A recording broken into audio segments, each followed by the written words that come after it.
A doña Elsa no le hemos dejado comer el dulce por temas de tiempo. La tenemos corriendo. Bueno, vamos a iniciar la segunda mesa, ¿vale? Que es la solidaridad y la lucha internacionalista contra el bloqueo. Empezará la charla, digamos, el compañero Juanma Santana, catedrático de la Universidad de Las Palmas. Por allá tenemos al representante de Cubanacán, Asociación de Cubanos en Gran Canaria, el compañero José Luis Mosqueda. Representando a la Red Solidaria Canario-Cubana tenemos al compañero Carmelo Suárez. Y por último, y no menos importante, a la cónsul general de Cuba en Canarias, a doña Elsa Agramonte. Vamos a iniciar el turno de palabras y luego se abrirá un pequeño plazo para pedir la mano y alguna pregunta que quieran hacer. Vamos a ir bastante rápido, ¿vale? Para intentar no alargarlo mucho en el tiempo, ¿de acuerdo? Comienza el compañero Juanma Santana. Sí. 5 minutos. Sí. Sí, sí. Buenos días. En primer lugar, quiero agradecer la invitación de estar aquí en esta mesa y en este acto que me satisface mucho porque creo que es digo, ¿se oye? Sí, digo que me siento que es un deber moral, ¿no? Entonces, el que me hayan invitado me parece un gran privilegio el poder estar aquí compartiendo con ustedes y por eso agradezco a los organizadores y a la amiga y cónsul de Cuba, Elsa, que siempre se acuerda de mí, afortunadamente. Bueno, yo quería decir algunas cosas. En 5 minutos me da poco, así que traté de estructurarme para no desorganizarme mucho. En primer lugar, el bloqueo, que es de lo que se trataba, la solidaridad y el bloqueo. El bloqueo es un bloqueo terrible, me parece, ¿no? Que es un bloqueo económico, comercial y financiero, y es un bloqueo que Estados Unidos no le ha hecho a países con los que ha estado en guerra. Estados Unidos está metida en muchísimas guerras y no le hace bloqueo económico, sino que se sigue comerciando, como pasaba. Históricamente siempre pasaba eso. Una cosa es una guerra y otra cosa es seguir con el negocio. Sin embargo, con Cuba ha sido un bloqueo terrible que ha ocasionado un daño muy fuerte, ¿no? A pesar de que en el gobierno de Obama, Premio Nobel, ¿no?, de la Paz, en 2014 se dijo que se iba a acabar, no se acabó, ya hace 9 años de eso y ha tenido un impacto económico y humanitario muy importante, como es comprensible. Este bloque que empieza en los años 60 y que llega hasta la actualidad, estamos hablando de 60 años de esta situación, de estas leyes de restricción comercial que se ha establecido con Cuba, que todavía siguen vigentes y que desde luego ocasiona un daño a cualquier economía mundial brutal, ¿no? Y como digo, con países con los que está en guerra, con Rusia ahora mismo que está en guerra, sin embargo, se sigue negociando y se siguen comprando sus productos.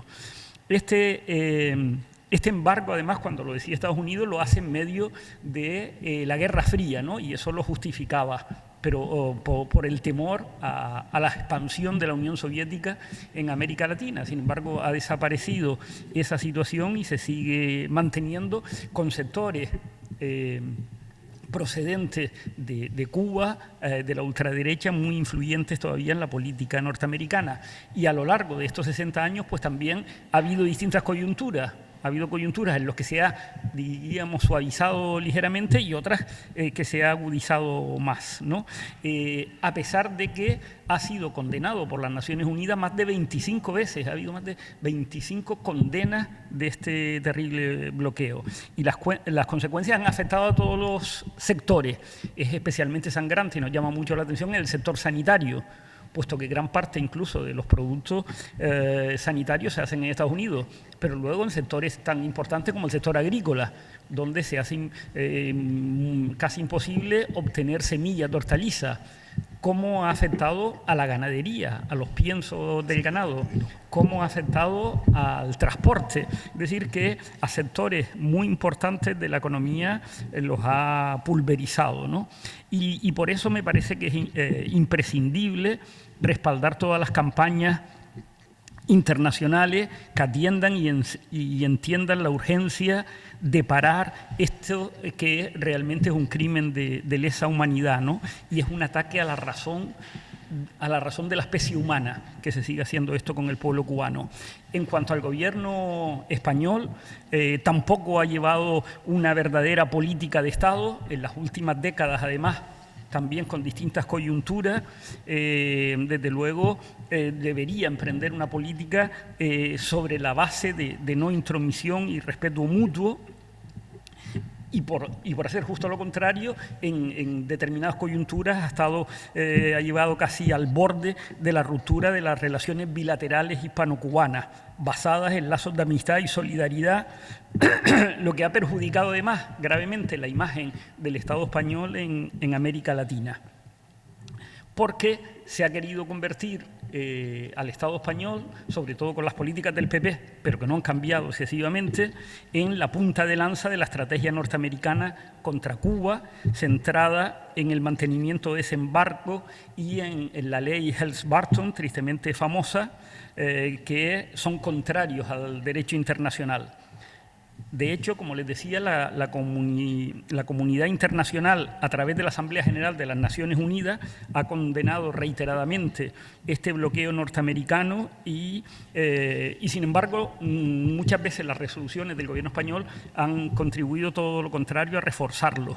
Y esa actuación del gobierno español no coincide con los deseos de los trabajadores y de la ciudadanía que reclaman una cooperación bilateral en todos los ámbitos. Hay que recuperar cuanto antes el nivel de interlocución, de colaboración y de entendimiento que se corresponde con los intereses de ambos países y de ambos pueblos, ¿no? Hay que exigirle también a la Unión Europea que se establezca una política de cooperación con Cuba mediante un acuerdo bilateral, de forma que se facilite el desarrollo de la isla a todos los niveles y en todos los ámbitos, dentro, por supuesto, del respeto a la soberanía del pueblo cubano para decidir libremente el futuro, sin injerencias y sin precondiciones, ¿no? Por eso yo creo que es importante la convergencia de las fuerzas políticas, sindicales y sociales en torno a la solidaridad con Cuba, que, y acabo porque es poco el tiempo, creo que debe ir dirigida, en primer lugar, a denunciar las políticas de injerencia y de intromisión que no respetan la soberanía de Cuba, a desarrollar pronunciamientos institucionales en esta dirección y concitar el apoyo de la ciudadanía por medio de campañas periódicas de sensibilización. En segundo lugar, me parece imprescindible también estimular la cooperación institucional y los lazos de carácter solidario con el pueblo y las instituciones cubanas mediante el hermanamiento entre iguales, es decir, hospitales canarios, en este caso, con hospitales cubanos, escuelas canarias con escuelas cubanas, etcétera, ¿no? Y, en tercer lugar, impulsar actividades de acercamiento y conocimiento mutuo entre países y poblaciones, es decir, que haya un turismo solidario, un intercambio cultural solidario, etcétera. Y, finalmente, creo que sería muy beneficioso coordinar campañas puntuales y concurrentes de solidaridad material de estos colectivos que estamos a favor de estas propuestas con el Instituto Cubano de Amistad con los Pueblos. Muchas gracias.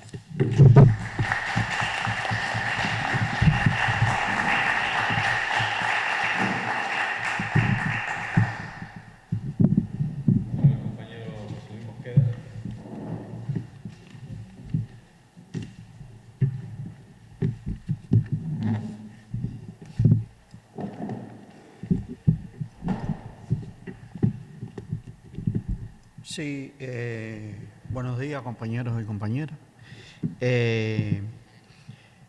Yo simplemente me queda poco por decir, porque todo lo ha dicho primeramente el compañero Lolo, que se subió aquí, sobre el bloqueo a Cuba y sobre las situaciones actuales que estamos pasando en Cuba debido al brutal bloqueo de Estados Unidos y sus medidas colaterales que han ido poniendo cada vez que se le ocurre a ellos hablando coloquialmente, fastidiar más al pueblo de Cuba y a la revolución, no permitir en ningún momento que la revolución avance y dé paso firme, aunque ellos no lo permitan, la revolución lo hace. Lo hace siempre y lo hace en todo momento que sea necesario. Aquí tenemos representaciones de todos los países del campo socialista prácticamente. Tenemos una representación que no está en el programa, pero sí la tenemos, que es la representación del pueblo mexicano, con la compañera Ver, que es mexicana.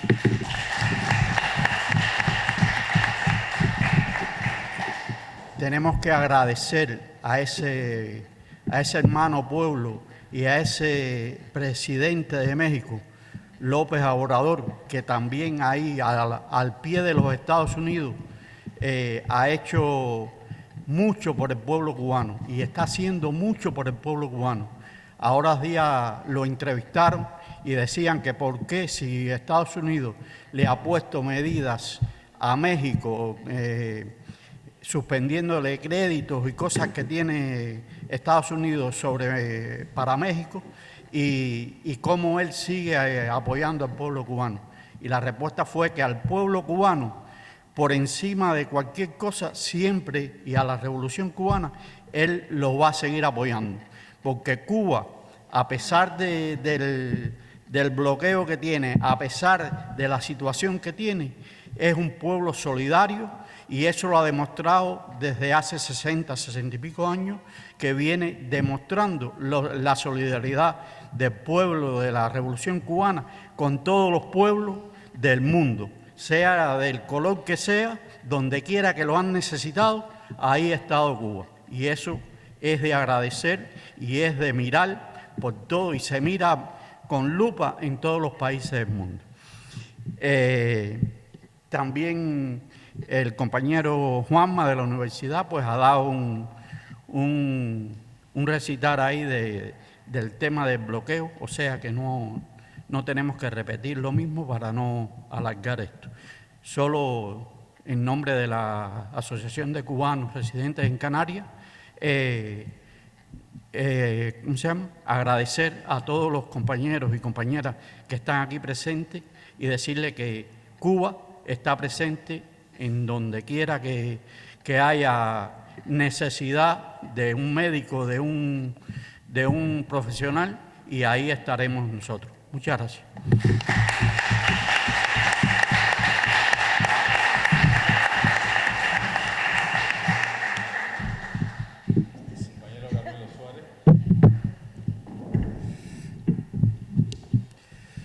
Hola, buenos días. En nombre de la Red de Solidaridad Canario-Cubana, algunas consideraciones al hilo de lo que se ha planteado. Hacemos solidaridad con Cuba porque consideramos que la revolución socialista cubana es fundamental para el desarrollo internacional de todos los pueblos. Lo que está aportando la revolución cubana, el heroísmo del pueblo cubano resistiendo las duras condiciones del bloqueo, es una aportación de una generosidad extraordinaria a la lucha de todos los pueblos, a la lucha por nuestra soberanía, a la lucha por la justicia social, a la lucha contra el imperialismo. Por eso hay que hacer solidaridad con la revolución cubana, porque luchamos por toda la humanidad, estamos luchando por un cambio de ciclo histórico. Los tiempos que estamos viviendo son tremendamente convulsos, tremendamente duros para la lucha de los pueblos. Lo que estamos viviendo en estos días no es otra cosa que la expresión de un sistema capitalista que se agota y que solo puede responder con la barbarie. Y mientras este sistema capitalista internacional siga existiendo, lo que nos depara es la barbarie que estamos viendo estos días. Hoy en Palestina, pero también venimos ya de una trayectoria de Irak, de Irán, de Afganistán, de Yemen, de todo lo que ustedes quieran, y el futuro que nos depara es esto. Luchar hoy con una posición antiimperialista en solidaridad con el pueblo cubano es abrir caminos para construir un sistema social, político y económico alternativo donde la humanidad utilice los grandes desarrollos de las fuerzas productivas para el bienestar de las mayorías sociales. Hoy estamos viviendo una etapa en que ese desarrollo de las fuerzas productivas, que se corresponde ya a un modelo de sociedad socialista, al estar en manos de los monopolios capitalistas, se convierten en instrumentos de muerte y de barbarie. Es decir, este capitalismo nunca tuvo tanto poder para matar, no tuvo ese poder que estamos viendo en Palestina de tirar una bomba y echar un edificio entero abajo. Es decir, eso ahora no es otra cosa que la expresión de la contradicción de los momentos de transición histórica, en el momento que está muriendo un sistema capitalista agónico y está queriendo nacer un nuevo sistema socialista de justicia social, de igualdad, de soberanía de los pueblos. Y ahí en medio surgen los monstruos, en medio de esas contradicciones y de esa transición histórica surgen los monstruos. Quienes luchamos por la solidaridad conjunto con el pueblo cubano, quienes hacemos lucha antiimperialista, estamos enfrentando ese momento histórico con la perspectiva de abrir escenarios nuevos para la humanidad. Y el pueblo canario y el pueblo cubano tenemos la ventaja histórica de que compartimos una misma historia. Hemos sufrido las mismas hambres, hemos sufrido las mismas migraciones, hemos sufrido los mismos ataques de las fuerzas del capital monopolista, y el pueblo canario y el pueblo cubano tenemos una inmensa capacidad para compartir nuestras ansias y nuestras aspiraciones. Cuando nosotros hacemos el trabajo con la aportación de mucha gente, de muchísima gente, que termina materializándose en el envío de un contenedor a Cuba, y últimamente hemos enviado bastantes contenedores a Cuba, ahí lo que se está expresando y va dentro de ese contenedor, más allá de miles, cantidades de materiales, de lo que sea, es el compromiso de un pueblo con la Revolución Cubana. Eso es lo que va dentro de los contenedores que nosotros mandamos a Cuba. Y eso es lo que más vale de los contenedores que nosotros mandamos a Cuba.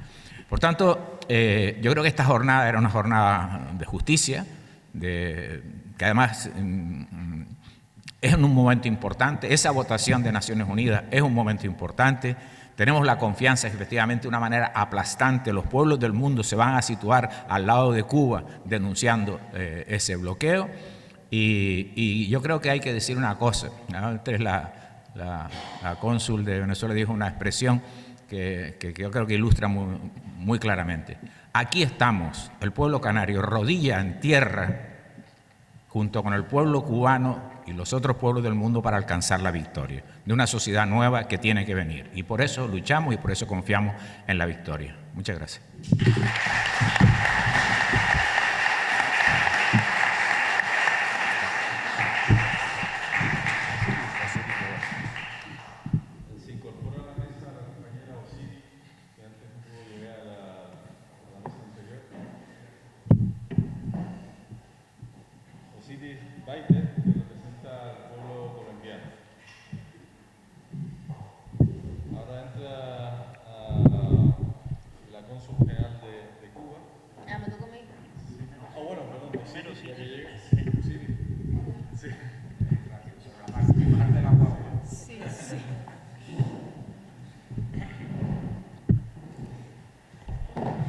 Buenos días para todos y para todas. Discúlpenme cuando llegamos tarde, todo lo que tenemos pensado y acumulado en la cabeza y en el sentir se nos va hacia atrás. Le acabo de decir a Isa, mi compañera, y a Paqui, que estoy, como dijo Víctor Jara, el último en llegar se quiere adueñar del baile. Yo subo acá con mucha vergüenza para decirle a la cónsul cubana y al camarada universal Carmelo Suárez que mi alma y mi herencia familiar siempre ha estado con Cuba. Crecí en un hogar donde la gente decía, los de alrededor les decían que el pueblo cubano estaba condenado a morir de hambre con Fidel. Mi madre era muy creyente y así nos educó. Y decía, sí, pero lo que pasa es que Fidel también nació no con un pan, sino con millones y millones de panes debajo del brazo. Así es que vamos a ver en qué momento se morirá ese pueblo cubano de hambre. ¿Pasará necesidades? Aquí en Colombia las pasamos, como no se tiene idea. Aquí la gente también se muere de hambre y no es por culpa de Fidel Castro. En toda América Latina, decía ella, la gente que tiene tanto, estos países que tienen tanto, la gente se muere históricamente de hambre. Y yo, ahora que vivo por estas tierras, me doy cuenta que no solamente los hijos de Fidel pasan hambre, que aquí también la gente malvive en una precariedad humillante, denigrante, y que también se muere de hambre y la única opción que les queda es la droga, porque para eso el sistema hace posible que esté al alcance de la mano de ellos. Así es que por todas estas razones y muchísimas más, tantas razones como las que tiene el sur, yo, mi alma es cubana independientemente de lo que se diga, de lo que se haga, de los errores que a veces cometemos como seres humanos, las sociedades. Mi alma y la de mi casa siguen estando con Cuba y con la seguridad de que un día nuestros pueblos podrán escribir su propia historia y cometer sus propios errores, que nunca serán los horrores que comete el capitalismo, que nunca será la barbarie y los holocaustos que comete el capitalismo y este sistema que, como dijo Carmelo, está tan, ya, qué sé yo, de viejo, de cansado, de incapaz, que se ha alimentado únicamente de la barbarie. ¿Cuándo, ustedes díganme, este capitalismo, este sistema, ha escrito su historia de otra manera que no sea arrasando pueblos? Me llama la atención cuando hay periodistas, hijos de familias humildes, que dicen que no se puede comparar lo que está viviendo Palestina, lo que están viviendo los pueblos del sur como un holocausto preparado, organizado y reseteado por este sistema denigrante, perverso, colmado de mortandad. Nunca ha escribido una página este sistema de la historia que no sea sobre la muerte, el asesinato y el arrasamiento de pueblos enteros. Ya salió el mapa del Gran Israel, donde hasta Jordania forma parte de ese mapa. Es así, tierra arrasada, sangre y muerte. No, los niños no importan. Hoy hay gente, periodistas, vergonzantes, diciendo que no fue Israel quien tiró la bomba. ¿Cómo se puede dormir, compañeros? ¿Cómo se puede vivir pensando con la tragedia que estamos viviendo? Esta que le estamos viendo, pero ¿y las otras guerras? ¿Cuántas guerras se están librando en África, en el sur? La misma Colombia, reseteada. Ahora tiene un enemigo más grande Colombia, que toda la vida lo ha tenido, porque en Colombia existen los grupos paramilitares, los grupos asesinos, criminales, un ejército criminal, asesino, organizado, reseteado, orientado, ideologizado por el Mossad, por Israel. Y hemos puesto muertos todos los días de nuestra vida, todos los días, solo por pensar diferente unos, solo por vivir en el lugar equivocado otros, solo porque alguien quiere sus tierras. Nos invadieron con la modalidad del narcotráfico. ¿Eso sería nuestro? ¿Eso quién lo pensó para nosotros? Para dividirnos y para someter más tanto a los pueblos de estos países del norte poderosos como a los nuestros. Entonces la humilde hoja de coca, que era el alimento que no dejaba que se murieran los indígenas de hambre por la persecución y por la maldad, ¿en qué se ha convertido? En la cocaína y en cuántas cosas más. Y encima por eso tenemos que pagar.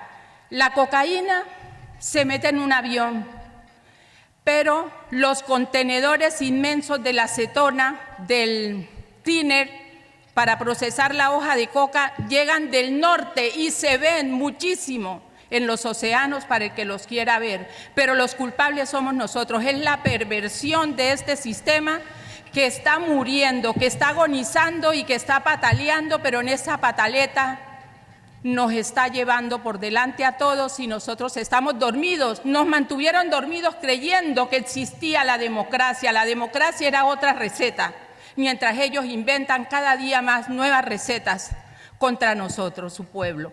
Este pueblo, no el pueblo de ellos, nosotros, estos pueblos que perviven, resisten y luchan por mantener la cabeza en alto.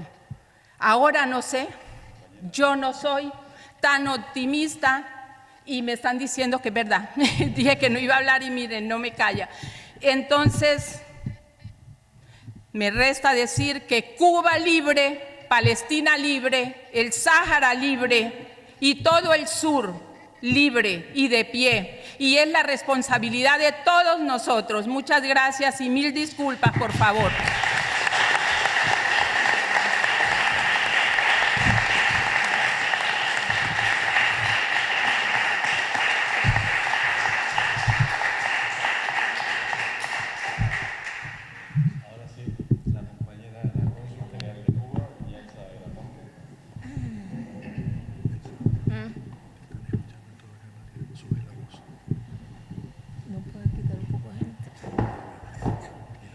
Bueno, pues nada, buenos días de nuevo y ante todo agradecer la presencia de ustedes. Sabemos que estos son días complejos porque desafortunadamente el imperialismo con sus garras sigue haciendo estragos en el mundo y hay pueblos hermanos que la están pasando peor que otros. Y nos sumamos a la protesta, a la condena por todo lo que está sucediendo en Gaza y pensemos todos que eso puede suceder en cualquiera de nuestros lugares, en cualquiera de nuestros pueblos. Yo creo que eso es importante y de ahí ahorita se habló acá, creo que se le dedicó un tiempo importante a lo que es la unión. Y la unión no es solo de palabras, sino de hechos.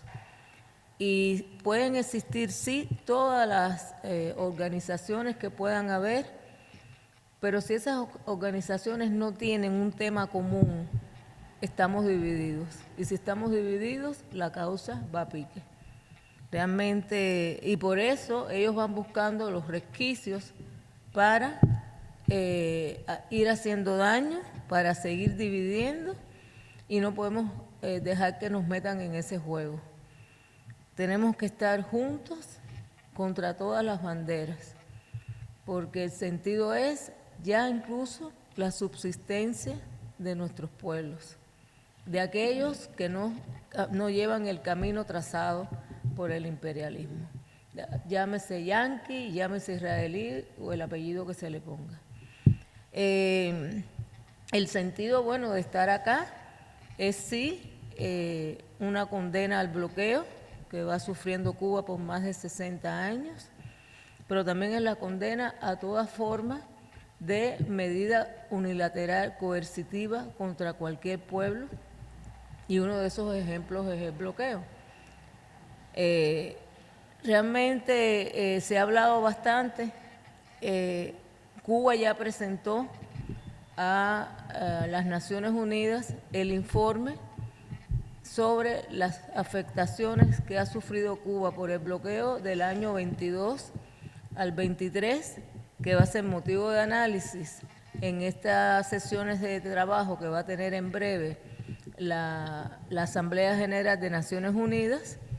El día 1 y 2 van a estar dedicados precisamente a este estudio y no creo que vaya a variar el esquema y que, como es lógico, va a tener que ir a votación la resolución presentada por Cuba, esa resolución que sabemos que se presenta cada año, excepto año 20 y 21 por temas de COVID, resolución que se lleva a votación y que es votada a favor de Cuba por la aplastante mayoría de los países del mundo y que, como se dijo acá ahorita, se mantiene el bloqueo a pesar de que queda claro que el mundo o la gran mayoría del mundo está contra el bloqueo a Cuba.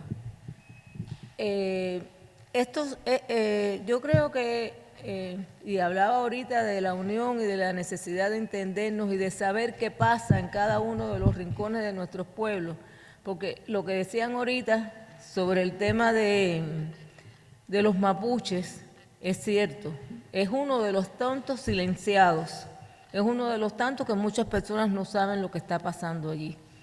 Y entonces, ¿quiénes somos los encargados de que se sepa? Nosotros.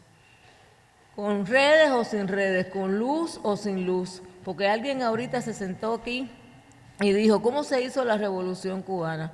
Cuando la lucha contra Batista, al triunfo de la Revolución o incluso durante los tiempos en que se fueron a las montañas, no existían redes.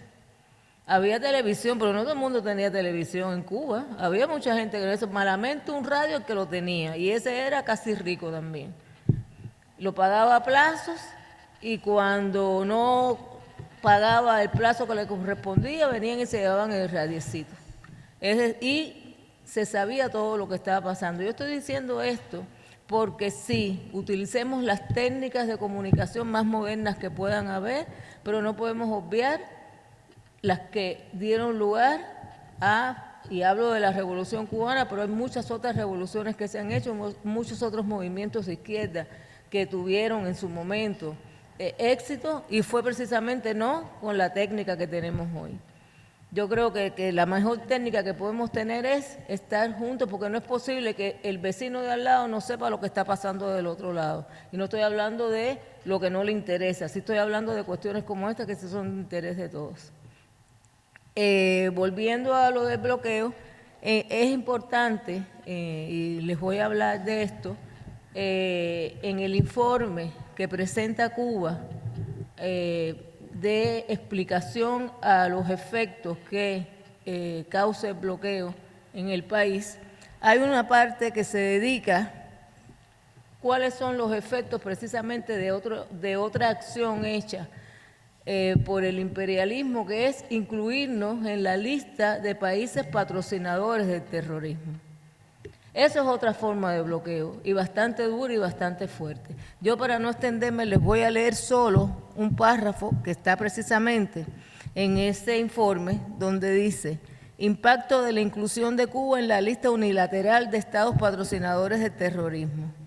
Y dice: el 11 de enero del 2021, a pocos días de la salida de Donald Trump de la Casa Blanca, el Departamento de Estados Unidos anunció la reinserción de Cuba en la lista de estados patrocinadores del terrorismo, sobre la base de argumentos inconsistentes y sin evidencias. En el periodo que cubre este informe, el gobierno de Biden mantuvo esta designación con total conocimiento de que los pretextos que la justificaron fueron deshonestos.